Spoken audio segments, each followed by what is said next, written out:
Sa isang liblib na baryo sa gilid ng lalawigan ng Mindoro, nakatira si Lia, 21 taong gulang, tahimik at may matang puno ng pangarap na matagal nang natabunan ng kahirapan.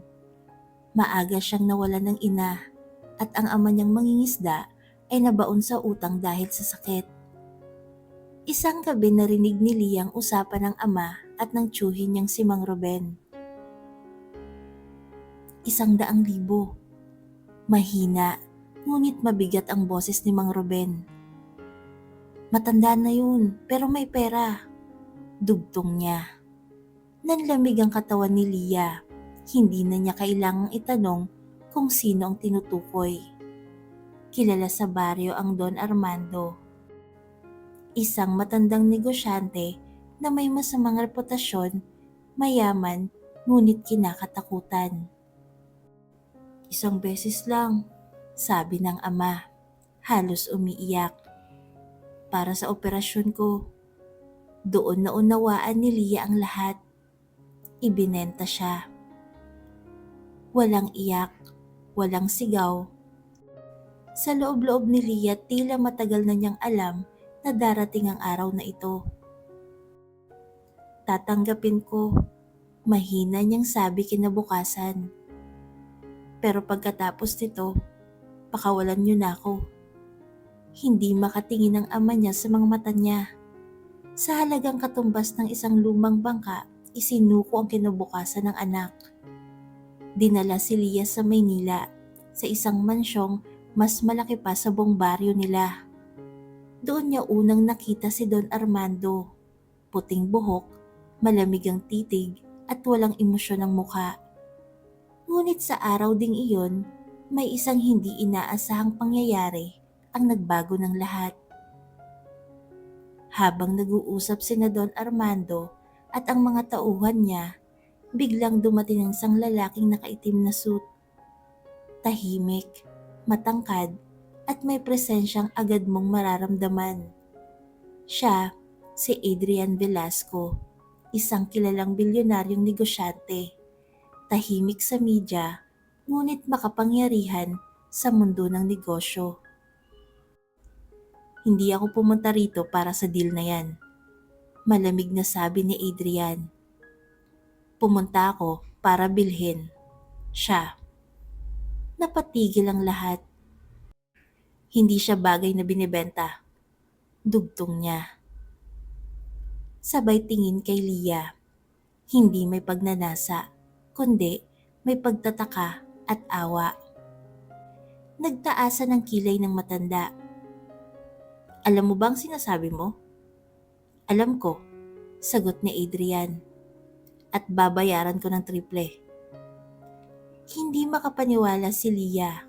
Sa loob ng ilang minuto, napunta siya sa mula isang kulungang patungo sa isa pang hindi kilalang mundo.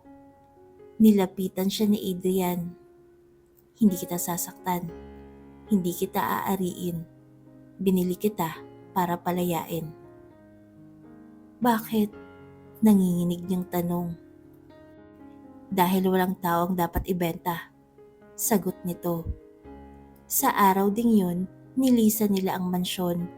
Hindi na bumalik si Lia sa baryo. Hindi dahil ayaw niya, kundi dahil may panibagong landas na inilatag sa harap niya. Sa buhay ni Adrian natutunan ni Lia ang isang mundo na hindi niya kailanman inakala. Mga librong di pa niya nababasa, pagkaing di pa niya natitikman, at katahimikang hindi niya naranasan. Ngunit kahit marangya ang paligid, may takot pa rin sa puso niya. Anong kapalit? Tanong niya isang gabi. Ngumiti si Adrian, bahagya. Wala, ang gusto ko lang mabawi mo ang sarili mo. Pinag-aral niya si Lia. Tinuruan siyang magsalita, mag-isip at magtiwala muli. Unti-unti natunaw ang takot, napalitan ng paghanga. Hindi madaling maghilom ang mga sugat. May mga gabing umiiyak si Lia sa katahimikan. Pakiramdam niya ay isa pa rin siyang bagay na pwedeng ipasa kung kanino. Isang gabi, Nadatnan siya ni Adrian sa hardin. Hindi mo kasalanan ang nangyari, sabi nito. Pero nasa'yo kung paano ka babangon. Sa mga salitang yun unang beses niyang naramdaman na may pumipili sa kanya bilang tao, hindi bilang ari-arian. Makalipas ang 2 taon, ibang-iba na si Lia. May sariling tinig, may pinag-aralan, at may tapang na harapin ang mundo. Isang araw inaya siya ni Adrian sa isang charity event para sa mga kabataang babae na biktima ng bentahan at pang-aabuso. Ikaw ang magsasalita, sabi niya.